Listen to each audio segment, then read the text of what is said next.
Innal hamdalillah nahmaduhu wa nasta'inuhu wa nastaghfiruhu wa na'udzu billahi min shururi anfusina wa sayyiati a'malina may yahdihillahu fala mudilla lahu wa may yudlilhu fala hadiyalah.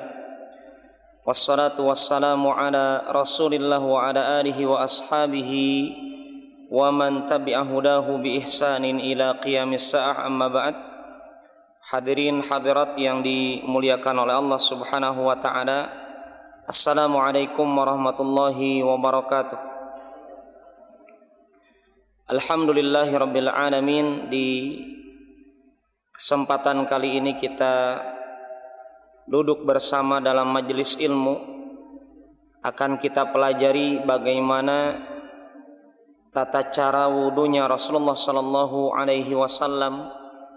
Dan ini bagian daripada usaha kita untuk meningkatkan kualitas pemahaman kita dengan menyempatkan diri belajar. Dan Rasulullah sallallahu alaihi wasallam bersabda, "Man kharaja fi talabil ilmi fahuwa fi sabilillahi hatta yarji'a." Barang siapa orang yang keluar, tujuan keluarnya adalah untuk menuntut ilmu, maka dia berada di jalan Allah Subhanahu wa taala sampai dia pulang kembali ke tempat tinggalnya. Hadis ini dihasankan oleh Imam At-Tirmidzi, dan hadis ini oleh Imam Al-Albani beliau katakan hasan li ghairihi. Dan ini jelas menunjukkan fadilah, keistimewaan yang sangat besar bagi kita semuanya apabila niat kita keluar dari rumah kita masing-masing untuk menuntut ilmu agama. Maka ini bagian dari orang-orang yang berada di jalan Allah Subhanahu wa taala. Maka pantas saja Imam Al-Utsaimin rahimahullah taala beliau membagi berjihad itu dibagi menjadi dua. Berjihad dengan pedang, al-jihadu bis-silah. Yang kedua adalah berjihad dengan qalam, berjihad dengan pena. Dan bagian dari itu adalah sebagai tullabul ilmi, mestilah ditanamkan dalam dirinya kecintaan kepada ilmu dan kecintaan kepada berjihad di jalan Allah Subhanahu wa taala untuk membela jalan Allah lewat jalur ilmu. Karena kita tahu tantangan dakwah bagi seorang tulabul ilm adalah ketika dia sudah mengetahui ilmu tapi tidak diamalkan, maka ini termasuk kategori orang-orang yang diancam oleh Allah oleh menjadi pasukannya orang-orang Yahudi. Karena mereka adalah orang yang banyak ilmu tapi tidak diamalkan. Demikian juga kita dapatkan orang yang beramal tanpa ilmu, maka Allah ancam dengan dijadikan golongan orang-orang Nasrani. Adapun orang-orang Islam yang lurus adalah orang yang setiap dia bertambah ilmunya, maka bertambah juga amalannya. Maka para ulama rahimahullah ta'ala mereka katakan, a'rafun nasi billah akhwafuhum billah. Orang yang paling mengenal Allah adalah orang yang paling takut kepada Allah Subhanahu wa ta'ala. Ikhwani wal akhwat, semoga kajian kita bermanfaat pada malam hari ini insyaallah ta'ala. Untuk selanjutnya mungkin kita meminta dari salah seorang ikhwah membacakan redaksi hadisnya. Hadis dari sahabat Abdullah ibn Amr radhiyallahu anhuma. Kalau di buku yang saya miliki hadis kelima, silakan ada yang memegang. Fadhal. Biografi perawi telah kita sebutkan sekilas kemarin. Siapa? Ada yang bawa bukunya? Fadhal.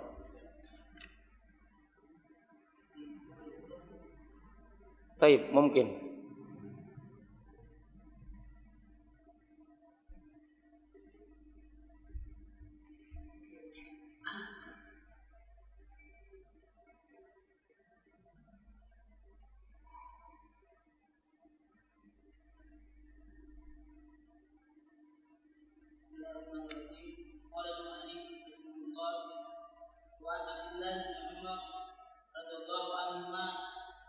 في صفة الوضوء قال ثم مسح برأسه وأدخل إصبعيه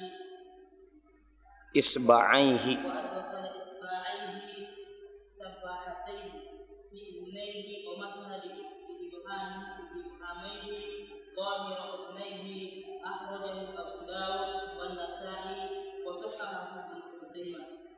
جيد بارك الله فيك. Qala al-muallif rahimahullahu ta'ala an Abdullah ibn Amr radhiyallahu anhuma fi sifatil wudu, dari Abdullah ibn Amr radhiyallahu anhuma, semoga Allah senantiasa meridhai beliau berdua, karena di sini adalah anak dengan putranya adalah dari kalangan para sahabat Rasulullah SAW. Dan kita mengetahui di pertemuan sebelumnya bahwasanya Abdullah ibn Amr ini sosok sahabat Rasulullah SAW yang sangat serius mengisi waktunya untuk beribadah kepada Allah Subhanahu wa Ta'ala. Maka kita dapatkan di antara bukti kesungguhan beliau menghidupkan waktunya untuk beribadah kepada Allah adalah ketika beliau disampaikan kepada Rasulullah SAW bahwasanya beliau sosok sahabat yang berazam untuk melaksanakan saum setiap hari, sholat malam setiap malam.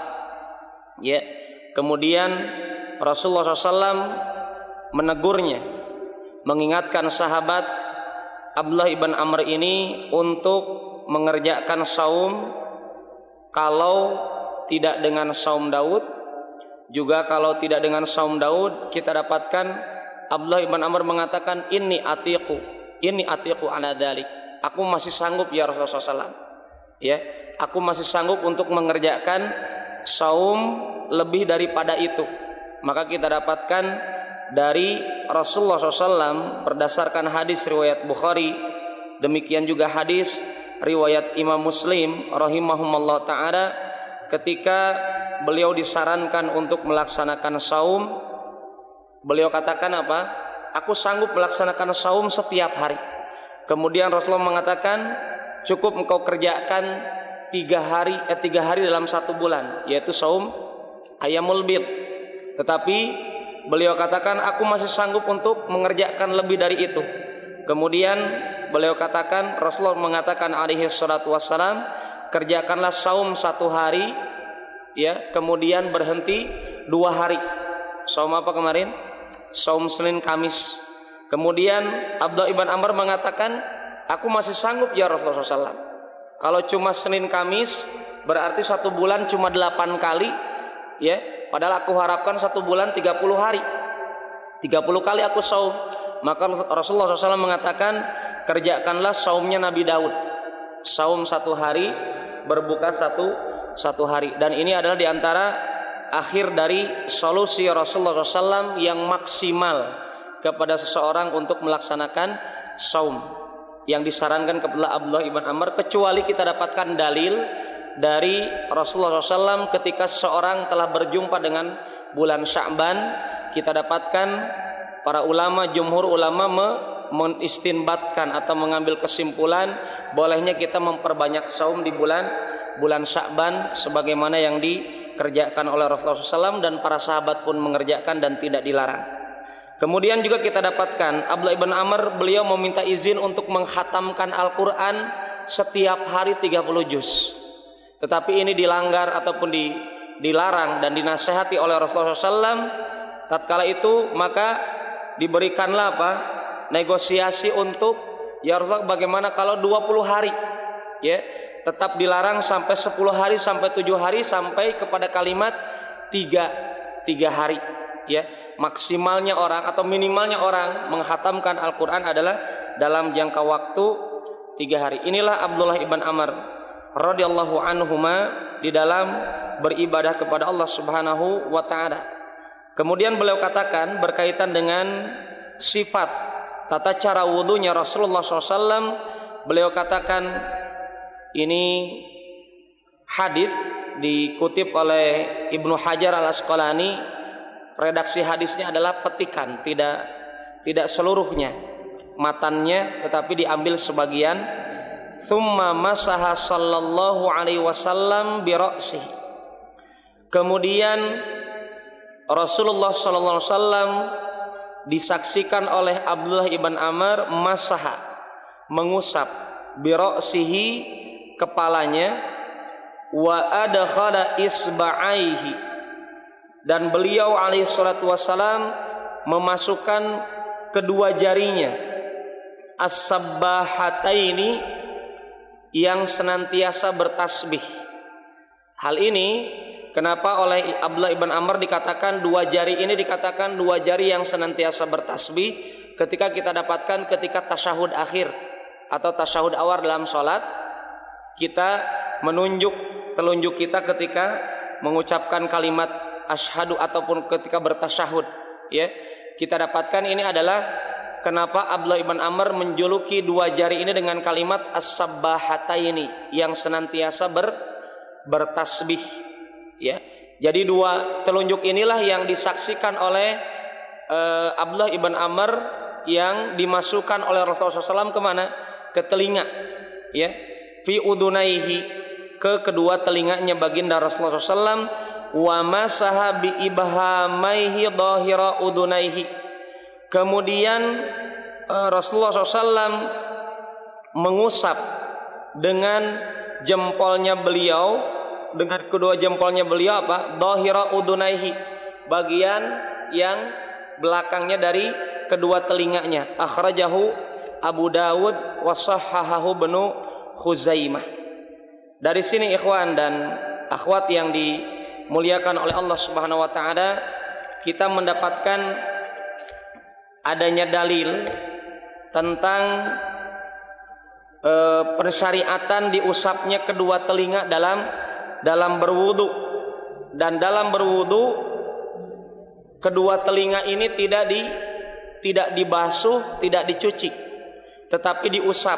Hal ini sebagaimana kita dapatkan hadis dari Ibnu Umar radhiyallahu anhuma, hadisun mauquf, beliau katakan al-udhunani minar ra'si, kedua telinga itu bagian daripada kepala. Dan kita tahu firman Allah Subhanahu wa taala dalam surat Al-Maidah di ayat yang ke-6, Allah Subhanahu wa taala berfirman wamsahu biru'usikum, dan usaplah kepala-kepala kalian. Kalaulah telinga bagian daripada kepala, maka mesti diusap, bukan dibasuh atau bukan dicuci.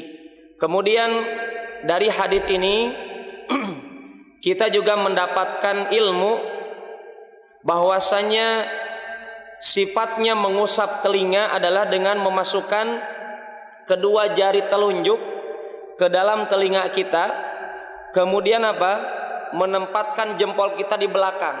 Jadi prakteknya adalah kita dapatkan karena kepala ini dalam hadis kemarin, hadis Ali bin Abi Thalib, ya, bahwasanya kepala cukup diusap satu kali saja, berarti telinga juga demikian, cuma satu kali dikarenakan telinga bagian daripada kepala. Adapun caranya adalah sebagaimana disebutkan oleh Abdullah ibn Amr, ya, diusapkan dari telunjuknya dimasukkan, kemudian jempolnya ini ditempatkan di belakang, kemudian dikedepankan.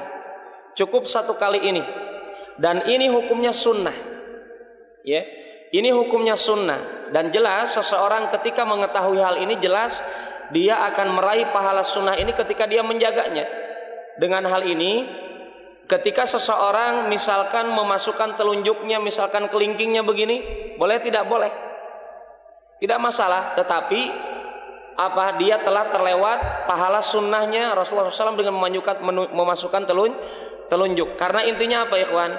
Intinya adalah membersihkan telinga kita dari kotoran, ya, telinga kita dari kotoran, dan mengerjakannya cukup satu kali. Tetapi jelas para ulama mengatakan lebih utama adalah menghidupkan sunnahnya Rasulullah SAW. Adapun hikmahnya, sebagaimana artinya kenapa telinga kita mesti diusap, sebagaimana yang disabdakan oleh Rasulullah SAW dari sahabat Abi Umamah radhiyallahu an, hadis riwayat Imam Ahmad, Rasulullah mengatakan idza tawadda'a ar-rajulul muslim kharajat khotoyahu min sam'ihi wa basarihi wa yadayhi wa rijlaihi. Seseorang ketika berwudu, seorang muslim ketika berwudu, maka kesalahan-kesalahannya akan keluar dari telinganya, dari pandangannya, dari kedua tangannya, dari kedua kakinya. Fa in qa'ada maghfuran lah. Ketika dia duduk, maka dia duduk dalam keadaan diampuni oleh Allah Subhanahu wa ta'ala. Demikian juga hadis yang lainnya, hadis riwayat Imam Muslim, man tawadda'a fa ahsanal wudu. Barang siapa berwudu kemudian memperbagus wudunya. Dan kita tahu kalimat memperbagus di sini adalah bukan inisiatif, bukan ijtihadi, tetapi ta'abbudi. Mesti ada dalil, sebagaimana kita dapatkan perkataan Utsman bin Affan radhiyallahu an di pertemuan pertama kita, man tawadda'a mithla wudu'i hadza. Barang siapa yang berwudu seperti wuduku ini, ya. Utsman bin Affan mengatakan ra'aitun nabiyya sallallahu alaihi wasallam tawadda'a mithla wudu'i hadza. Aku menyaksikan Rasulullah SAW berwudu seperti wuduku ini. Artinya kalimat barang siapa yang berwudu wudunya persis siapa? Versinya Rasulullah SAW, ala sunnah, mengikuti sunnahnya Rasulullah SAW. Manfaatnya apa? Kharajat khotoyahu min jasadih. Maka kesalahan-kesalahannya akan keluar dari seluruh tubuhnya. Hatta takhruja min tahti adfarih. Sampai-sampai kalau ada kesalahan yang ada dari bawah jari jemarinya atau kuku-kukunya juga akan dikeluarkan dengan sebab air wudu yang sampai ke jari jemarinya yang ada kukunya di situ. Hadis ini adalah hadis riwayat Muslim, dan hadis riwayat Ahmad tadi sebagian ulama mendhaifkan, tetapi karena as-syawahid, adanya penguat-penguat, maka derajatnya menjadi hadis hasan. Ikhwani wal akhwat yang dimuliakan oleh Allah Subhanahu wa taala, demikian faidah ilmu dari hadis yang kita sebutkan tentang tata cara mengusap kepala. Kemudian selanjutnya kita melanjutkan kepada hadis dari sahabat Abu Hurairah radhiyallahu anhu. Manil qari? Tafadhal. Siapa yang membaca?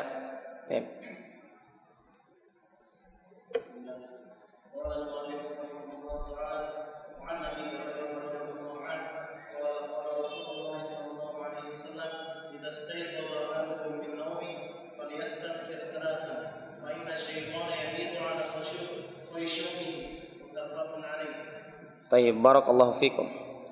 Hadis dari sahabat Abu Hurairah radhiyallahu anhu, kita sudah pernah menerjemahkan biografinya beliau.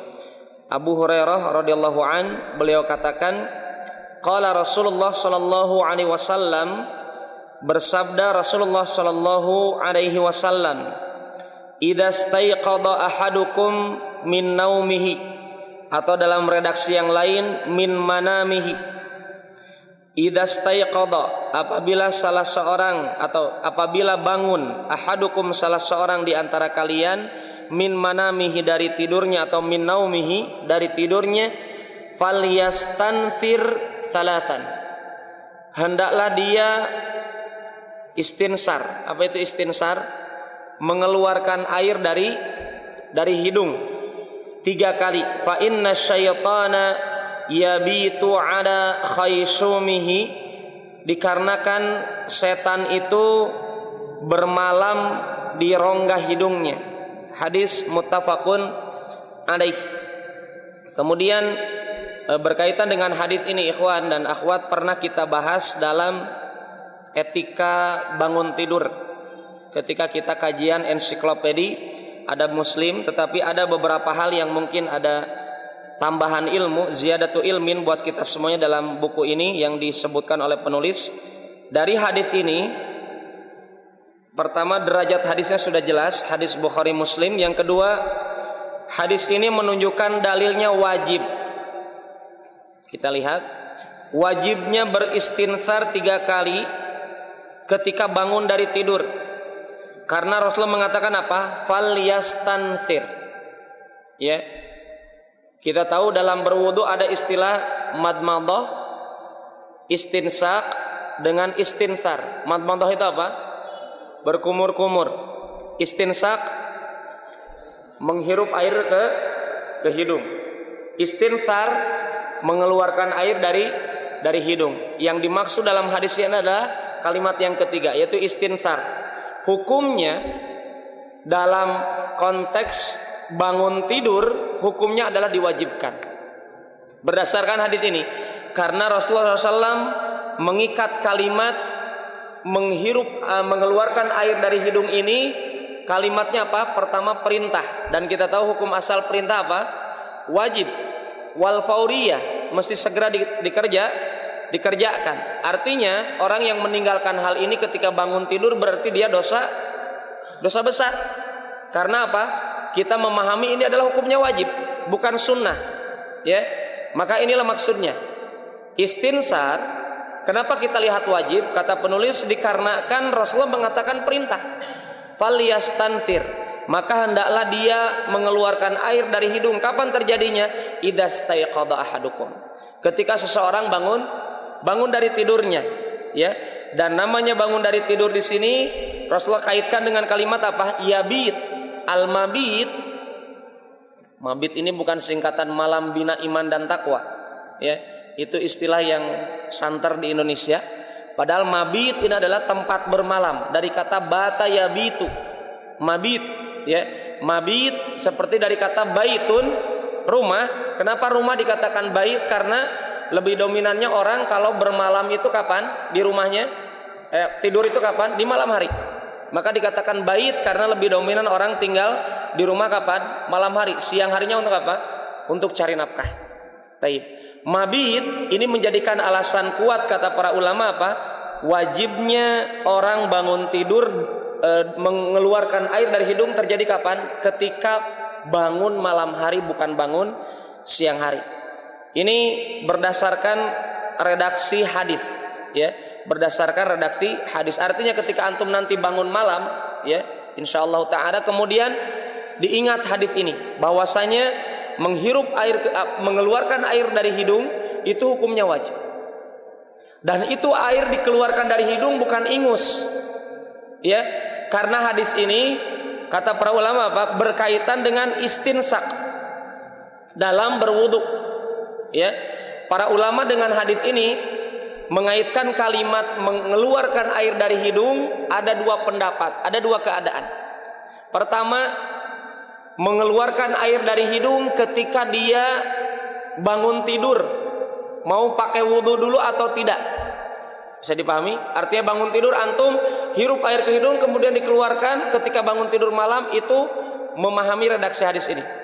Yang kedua, kalimat mengeluarkan air dari hidung ini adalah berkaitan dengan berwudhu yang di dalamnya ada praktek mengeluarkan air dari hidung. Kemudian ikhwan dan akhwat yang dimuliakan Allah Subhanahu wa taala, yang mengatakan wajib, ya, berkaitan dengan istinthar dan istinsak ini adalah pendapat dari Imam Ahmad dengan Ibnu Hazm. Adapun para ulama, jumhur, mayoritas para ulama mengatakan istinthar dan istinsak, ya, istinsak itu menghirup air ke hidung, istinsar mengeluarkan air dari hidung, itu hukumnya para ulama mengatakan sunnah. Ini mayoritas para ulama. Tetapi penulis lebih mengambil kalimat apa? Wajib. Ya, karena tidak ada dalil yang mengatakan sunnah menurut Imam Ahmad, demikian juga Ibnu Hazm, demikian juga penulis. Artinya di sini adalah mahalul khilaf. Ada pendapat mayoritas para ulama mengatakan sunnah, tetapi juga ada pendapat yang mengatakan wajib. Selanjutnya adalah dari hadis ini Rasulullah SAW memberikan alasan kenapa kita diperintahkan mengeluarkan air dari hidung. Alasannya apa? Fa inna syaitan yabitu ada khaisumihi, dikarenakan setan tinggal bermalam di mana? Di rongga hidungnya.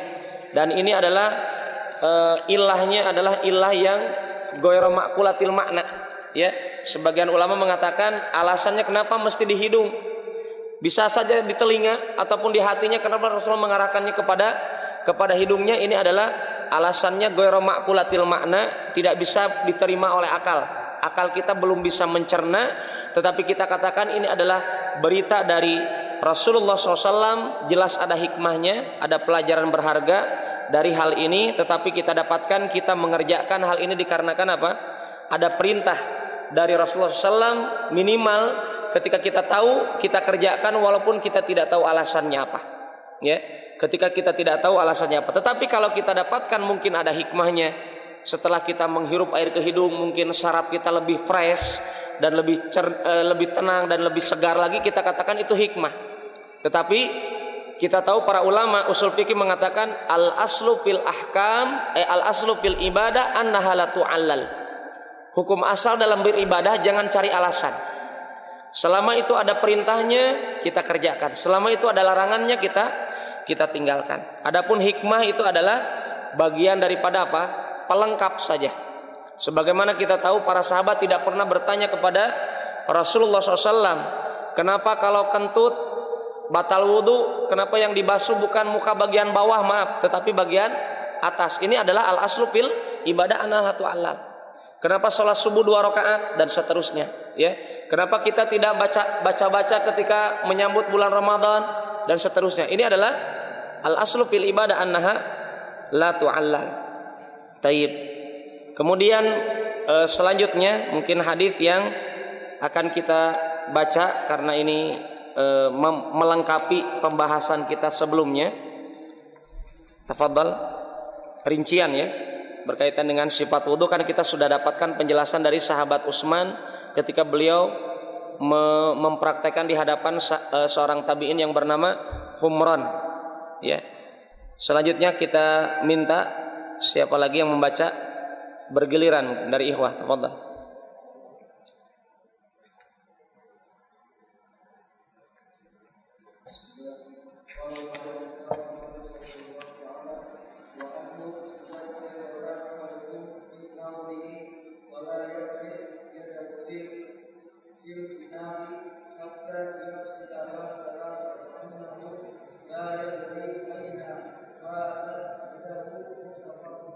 Batat yaduhu. Tayyib. Tayyib. Barakallahu fikum. Bismillahi qala al-muallif rahimahullah ta'ala an Abi Hurairah radhiyallahu anhu qala, dan dari sahabat Abu Hurairah radhiyallahu anhu beliau berkata, qala Rasulullah sallallahu alaihi wasallam, Rasulullah sallallahu alaihi wasallam bersabda. Dan inilah kelebihan kita, di antara keistimewaan yang Allah berikan kepada kita ketika kajian apa? Memperbanyak bersalawat kepada baginda Rasulullah SAW. Beliau alaihi salatu wassalam bersabda, idza staiqadha ahadukum. Sebenarnya hadis ini masih berkaitan dengan hadis tadi, ya. Apabila salah seorang di antara kita bangun min naumihi, dari tidurnya, fala yaghmis yadahu fil ina. Kita lihat di sini ada larangan, dan kita tahu hukum asal larangan apa? Lit tahrim, ya, bukan makruh. Hukum asal larangan apa? Hukum asal larangan apa? Untuk diharamkan. Rasulullah katakan, ketika salah seorang dari antara kita bangun dari tidurnya, dan ini umum, tidak mau siang tidak malam, umum, ya. Kalau tadi khusus untuk waktu malam, kalau di sini apa? Orang kalau bangun dari tidurnya, fala yaghmis yadahu fil ina, maka jangan pernah mencelupkan tangannya ke bejana air, ya. Mungkin di antara kita malah berwudu bangun tidur, apalagi ada istilah terlambat sholat atau bangun lagi iqomah dikumandangkan, maka dia bangun tidur langsung apa? Ngambil ember berwudu di situ, celup tangannya. Ini sebenarnya yukhalifus sunnah, menyelisih sunnah Rasulullah SAW. Kenapa? Karena Rasulullah mengatakan apa? Alaihi salatu wassalam, jangan pernah kalian inghimas. Apa yaghmis? Artinya mencelupkan tangannya fil ina hatta yaghsilaha thalathan, sampai tangan tersebut dicuci dulu 3 kali, ya. Fa innahu, afwan, ini yang tadi berkaitan dengan bangunnya itu adalah khusus malam lagi. Fa innahu la yadri aina batat yaduhu, karena dia tidak tahu tangan tersebut bermalamnya di mana. Artinya ini masih berkaitan berkaitan dengan tangan bangun tidur, ya, tangan bangun tidur. Hadis riwayat Bukhari dan Muslim muttafaqun alaihi wa hadza lafdhu Muslim. Dan ini adalah lafadznya Imam Muslim. Artinya hadis ini redaksinya dari riwayat Imam Muslim. Fa ikhwan dan akhwat yang dimuliakan oleh Allah Subhanahu wa taala, berkaitan dengan hal ini kita dapatkan dari hadis ini adanya sunnah ataupun sunnah yang masuk kategori kebiasaan, ya, uraf orang Arab. Tatkala itu apa? Air untuk berwudu. Kalau kita sekarang mungkin ada keran, kebiasaan mereka apa? Biasa menyiapkan air di ember khusus untuk berwudu. Sebagaimana kita dapatkan dalam hadis riwayat Bukhari, kalimat bejana di sini adalah qabla an yudkhilaha fi wudu'ihi.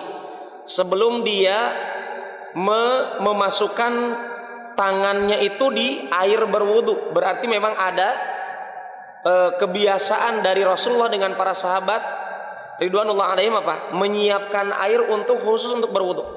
Ya, menyiapkan air untuk berwudu berdasarkan hadis ini. Kemudian dari hadis ini adanya larangan seseorang mencelupkan tangannya ke dalam air ketika bangun tidur sampai mencuci dulu tangannya 3 kali. Alasannya apa? Fa innahu la yadri aina batat yaduhu. Karena tangannya dia tidak tahu apakah yang dikerjakan bermalamnya tangan tersebut di mana. Kemudian dari hadis ini jumhur para ulama mengatakan mencuci kedua tangan ini ketika bangun tidur, walaupun Rasulullah memerintahkannya larangan, berarti larangan itu mesti ditinggalkan. Jumhur ulama memandang ini adalah hukumnya tidak wajib, tetapi mustahab. Ya, mencuci tangan ini mustahab. Kemudian larangan tadi, jangan mencelupkan kepada bejana air wudhu itu hukumnya adalah makruh bukan haram. Artinya suatu hal yang dilarang tetapi derajatnya di bawah haram. Mana makruh? Dibenci, ya. Maka lebih utama apa? Ditinggalkan. Kemudian dari hadis ini kita dapatkan hukum mencuci tangan sebelum memasukkannya ke bejana ini khusus terjadi kalau bangun tidur di malam hari, sebagaimana dikuatkan oleh hadis dari redaksi hadis tadi di hadis riwayat Imam Abu Hurairah radhiyallahu anhu wa ardah. Kemudian sebagian ulama yang lain mengatakan berkaitan dengan mencuci tangan dan mengeluarkan air dari hidung ini, sebagian ulama mengatakan ini tidak mesti tidurnya di malam hari. Ketika mungkin kita tidur ba'da duhur atau tidur sebelum duhur, tidur qailulah, sebagaimana pernah kita dapatkan sabda Rasulullah SAW, qilu fa inna syaitana la taqilu. Kerjakanlah tidur sesaat di siang hari, qailulah namanya, karena setan itu tidak tidur siang. Ya, tidak tidur siang. Maka sebagian ulama mengatakan la farqa baina naumil lail wan nahar.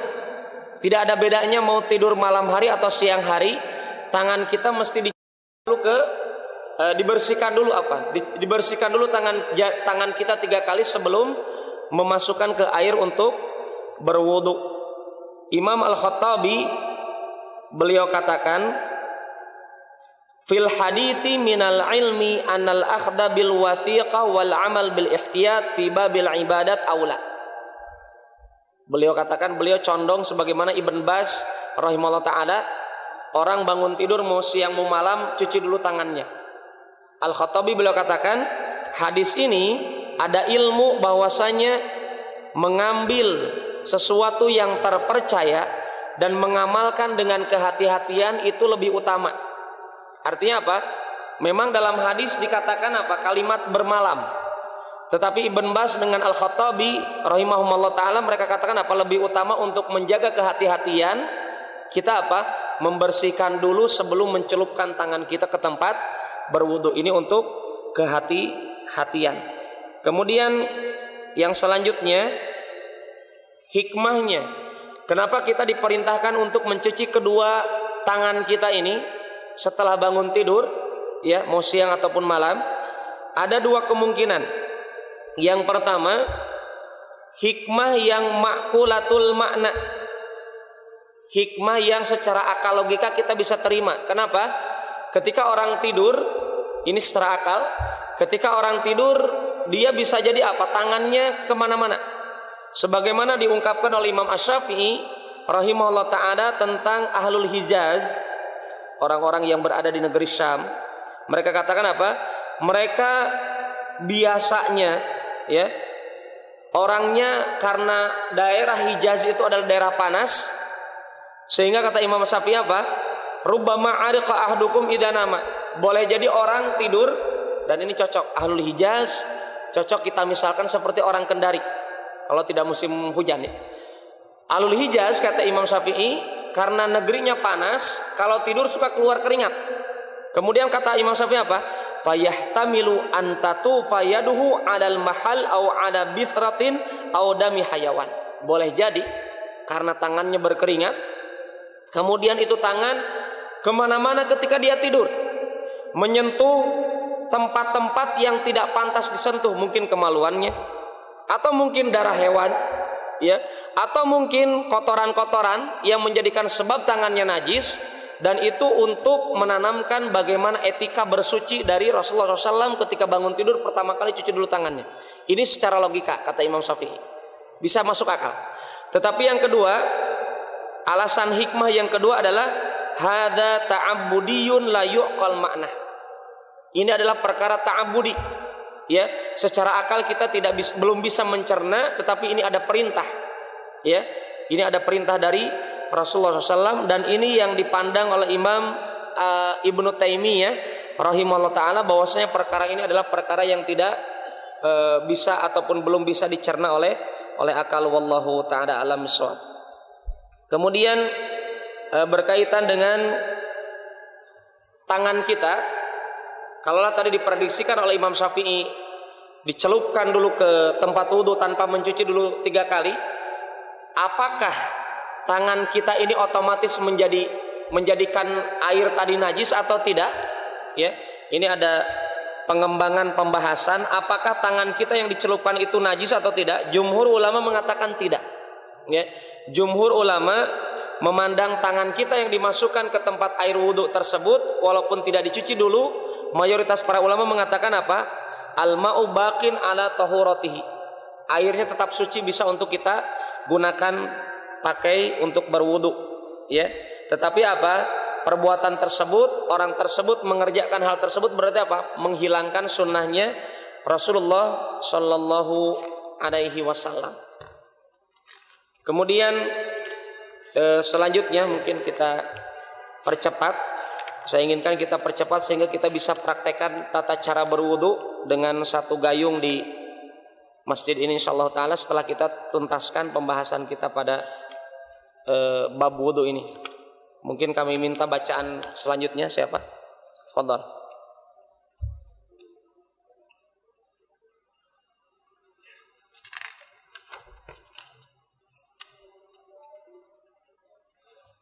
Ada yang megang ininya? Silakan. Ahi Ardi mungkin.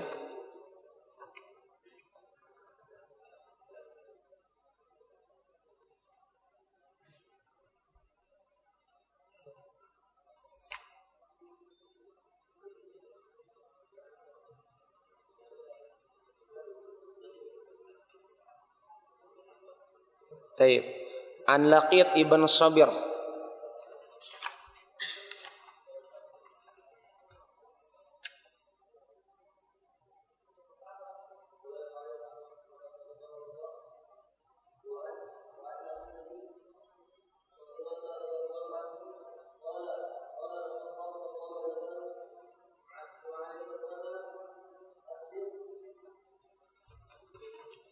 Asbighil wudu'a.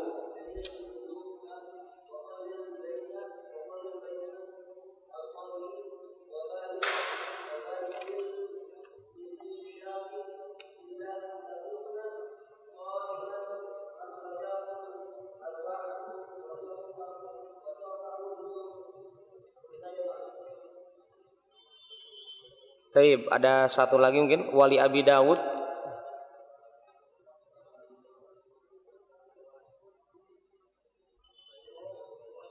Ada di bawahnya. Anda bacakan ya. Wali Abi Dawud fi riwayah. Naam. Wali Abi Dawud tawadda'ta. Baik, barakallahu fikum. An Laqit ibn Sabirah radhiyallahu an, dari Laqit ibn Sabirah radhiyallahu an, sahabat dari ahlu Taif, ya, beliau sahabat yang sangat masyhur dari ahlu Taif. Beliau katakan, qala Rasulullah SAW bersabda, asbighil wudu, sempurnakanlah berwudu, wa khallil bainal asabi', dan apa Pak? Masukkanlah antara satu jari kepada jari yang lain. Artinya takhlil itu adalah menyiang-nyiang, ya, jari jemari, dan ini umum mau kaki ataupun tangan. Wa baligh fil istinsaq, dan bersungguh-sungguhlah ketika menghirup air ke hidung, illa antakuna shaima, kecuali kalian dalam kondisi sedang melaksanakan ibadah saum. Akhrajahul arba'ah. Siapa arba'ah di sini? Ashabus sunan. Baik. Wa sahahahu Ibnu Khuzaimah, dan hadis ini disahihkan oleh Ibnu Khuzaimah dan Abi Dawud. Dalam riwayah yang lain beliau katakan, idza tawadda'ta famadmid, ketika Anda berwudu maka apa? Berkumurlah. Dari hadis ini kita dapatkan dalil perintah untuk bersungguh-sungguh dalam berwudu, dan bersungguh-sungguh dalam berwudu ini adalah terbagi menjadi dua hal. Bersungguh-sungguh yang hukumnya sunnah, dan bersungguh-sungguh yang hukumnya wajib, ya. Bersungguh-sungguh dalam hukumnya wajib kapan? Ketika gerakan pertama. Kita tahu Rasulullah SAW di pertemuan sebelumnya telah kita jelaskan, Rasulullah kadang berwudu satu kali, dua kali, tiga kali. Maka ketika orang bersungguh-sungguh berwudu, ada hukumnya wudu tersebut bersungguh-sungguhnya wajib, yaitu ketika kali pertama, ya. Kemudian bersungguh-sungguh wudu itu hukumnya sunnah di kali kedua dengan ketiga, maksudnya pada gerakan kedua dan ketiga, ya, dalam berwudu. Kemudian dengan hadis ini kita dapatkan ada kalimat wa khallil bainal asabi', ya, mesti jari jemari dibeginikan, di sela-selanya ini dibersihkan. Ini hukumnya wajib berdasarkan perintah kalimat Rasulullah SAW. Beliau katakan wa khallil, ya. Nah, dan jari jemari mesti di takhlil itu begini, ya. Ini hukumnya adalah wajib dikarenakan apa? Rasulullah SAW mengatakan perintah fil amr. Ini menurut sebagian para ulama. Adapun jumhur para ulama mengatakan hukumnya itu adalah sunnah. Dikarenakan apa? Mereka beralasan dikarenakan Allah tidak menyebutkan hal itu, ya. Dikarenakan Allah tidak menyebutkan hal itu di dalam Al-Quran. Allah sebutkan apa? Fagsilu wujuhakum, ya, ataupun perintah-perintah yang lainnya. Allah tidak mengatakan untuk jari jemari itu dikatakan perintah, tetapi sebagian ulama mengatakan ini adalah diwajibkan, ya. Di sini jumhur ulama oleh penulis dikatakan lebih kuat pendapatnya, yang mengatakan hal ini adalah hukumnya sunnah. Wallahu ta'ala alam shawab. Kemudian dari hadis ini kita disunahkan juga bersungguh-sungguh ketika menghirup air ke hidung, ya. Sehingga mungkin boleh jadi ada sebagian kita saking bersungguh-sungguhnya menghirup air ke hidung, airnya sampai tertelan ke tenggorokan. Maka ini secara hukum adalah menghidupkan sunnahnya Rasulullah SAW. Illa lisaim falaisat mustahab. Kata penulis, adapun untuk orang yang sedang saum tidak disunahkan untuk bersungguh-sungguh menghirup air ke hidung, karena ditakutkan menjadi penyebab batalnya saumnya dirinya karena masuknya air ke rongga mulut, ya. Kemudian dari hadis ini kita dapatkan wajibnya berkumur-kumur dengan beristinsak, dan ini adalah pendapat yang terkuat dikarenakan Rasulullah mengatakan wabaligh fil istinsak dengan fil amr. Kemudian perintah dalam hadis yang lain dari hadis riwayat Abu Dawud, idza tawadda'ta famadmid. Ketika engkau berwudu maka berkumurlah, ya. Kemudian selanjutnya dari hadis ini kita dapatkan adanya kaidah saddud dari'ah, menjaga kehati-hatian, ya, menjaga kehati-hatian. Kita dapatkan Rasulullah SAW beliau melarang, ya, orang yang sedang saum untuk bersungguh-sungguh menghirup air ke hidung. Ini untuk apa? Menjaga kehati-hatian agar saumnya tetap sah sampai berbuka. Kemudian yang selanjutnya kita dapatkan kaidah yang selanjutnya dari hadis ini adalah darul mafasid aula min jalbil masalih. Ya, mencegah bencana lebih utama daripada mengambil manfaat. Ya, mencegah bencana lebih utama daripada mengambil manfaat. Kita dapatkan ketika orang bersungguh-sungguh dalam menghirup air ke hidung, ini kan ada manfaatnya. Tetapi bahayanya ada lebih besar, apa itu? Membatalkan saum orang tersebut. Ya, maka dengan hadis ini kaidah ini berlaku apa? Darul mafasid aula min jalbil masalih. Wallahu taala alam shawab. Mungkin kita cukupkan pembahasan kita pada malam hari ini di pembahasan ini, insyaallah taala semoga bermanfaat. Aqulu qouli hadza subhanakallahumma rabbana bihamdik asyhadu an la ilaha illa anta astaghfiruka wa atubu ilaik. Assalamualaikum warahmatullahi wabarakatuh.